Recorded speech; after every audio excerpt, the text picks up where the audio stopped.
Hi guys, so today we are talking about clear casebacks for vintage Grand Seiko, and we are talking with my friend Jason. He got several of them.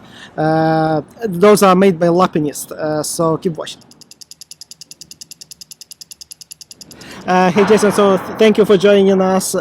So let's talk a little bit. So the Lapinist is making those casebacks. Yes. So yeah, I actually like this product much more than his polishing. But we're not talking about his polishing. I know you like his polishing. I'm sorry, Camille. I apologize on his behalf. Yeah, so you bought two of those casebacks, right? Yes. So basically, how do you like them? They're awesome. I mean, it's just a beautiful work of art. And if you want to protect your medallions, it's the best way to go. So I don't know if you can see it here. Yeah, I'm gonna show the close-ups. Yeah, I saw the quality seems to be like really good. All the polishing, so it's I would say it's kind of like on par on what the rest of vintage Grand Seiko watch is. Yeah, you can't go wrong with a clear case back. You can finally see the beautiful movements Yeah, that Grand that's Seiko has made. Definitely a big benefit of getting, especially like some of these vintage Grand Seikos, they come with either a damaged medallion or like some like really like kind of like ugly damage. Or the fake ones. Some come with a fake one. Yeah, that would be a good. But on another hand, like it's not original. Like it's not like the original caseback is also like very beautiful. So there is a point of. Well, we hope all these vintage casebacks are original. I mean, you can't really tell unless we got it in the 70s and 60s. Yeah. So I know, like, if you have fake fake medallion, that like this can actually wear out, and you can see that. Yeah, you can that was. you can probably tell it looks too. If it looks too clean, that's probably not real. But I can't say for sure. So you basically got it for two reasons. One is to protect medallion and the caseback, right? Here I'm saying that I was wearing my 45GS for several years as one of my most worn watches, and I see no damage to medallion or a caseback. It just looks as it was when I bought it. But I know a lot of people are worried. You obviously that's a good thing. Yeah, I'm worried because I like to wear it as a daily, or as you say, like it's not a dress watch.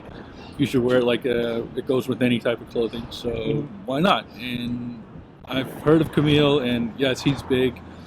And shout out to all the social medias like Fratello and Hodinky and all that stuff.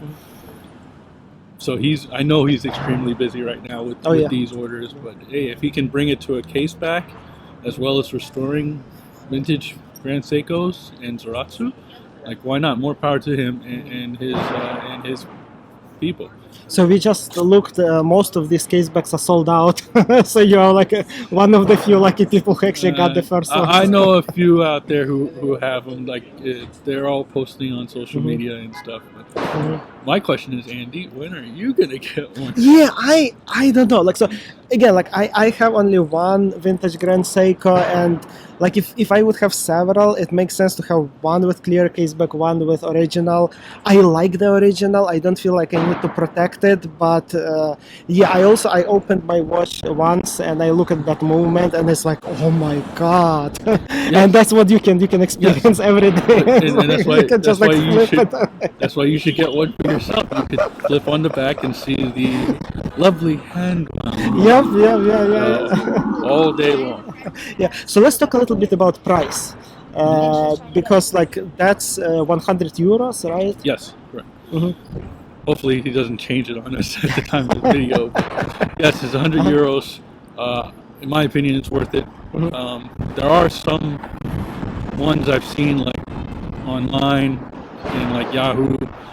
I don't know if they're made in Europe or Japan or something like that, but they're also clear casebacks there, but they cost more. So, and at the time of this video, Lapinist does it for free shipping worldwide. So, in my opinion, and yeah, it's sort of like a cop-out, but more business to Camille. But I think it's worth it. And I know several local New York owners who own vintage. They have it. I've seen it online. Some guy in Singapore probably has like 50 of them for his massive collection, and you know who you are, sir.